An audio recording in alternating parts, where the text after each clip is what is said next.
because of their allegiance, their political allegiance? I am not campaigning anybody for whatever reason. The mountain people hate betrayal. Ask William Ruto, he's a beneficiary of the communities listed for betrayal. But they are even more angry when they are betrayed by their own. The community has told me. It's not me, I don't have a problem, by the way. I'm a very forgiving man, I'm a very staunch Christian. My wife here is a pastor, and she talks to me about forgiveness all the time. And she doesn't allow me to have a bitterness. She makes sure that I'm always amiable and open to forgive anybody. Okay. All those people who were against me, I've forgiven them. But they were also against the community. They made sure the community is embarrassed. The community became the laughing stock of other communities. When other communities are rallying behind their own, them, for cheap money, they betray their own community. The community has an issue with them. It's not me. And if they come to me and persuade me that they'll work for the best interest of the community and the country, I am willing to take them along.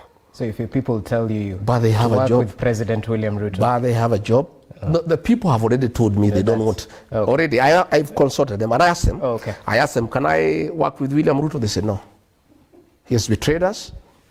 It's over. That's it. He cannot. We don't. Betrayal in my community is a taboo. It's an abomination. It is never forgiven. It is punished. And I can tell you, many people that I've talked to will come up will be on the queue at 3 a.m. not to vote for anybody, but to vote somebody out. So those MPs, yeah, let them go and talk to the people, not me. I have no problem against them.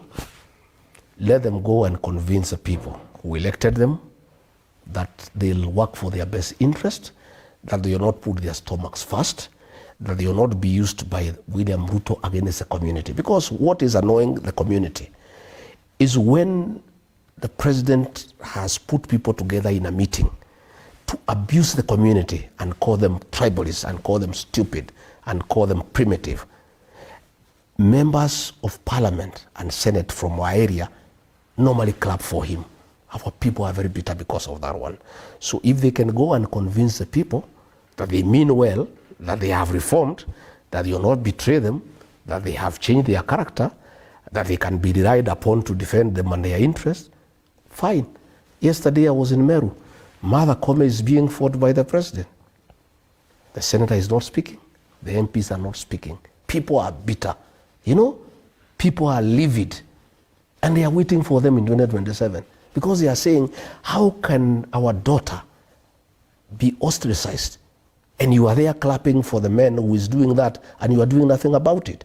So another communities don't do that. And they are saying, they have noted, they looked at what happened in the defense of Wetangula by the people of Western. They looked at how Nurdin Haji was defended by the people from Northeastern Province. Yeah, okay. But the people of the mountain, the president is using them against their own people by paying them small money. So they have a big problem with the people, not with me. Yeah, okay. So it's not me who is campaigning them. It is the people who tell me we want nothing to do with those characters. Who am I? Me, I'm a servant of the people. I listen to the people. Okay, well noted. So you seem to hint that perhaps a grand coalition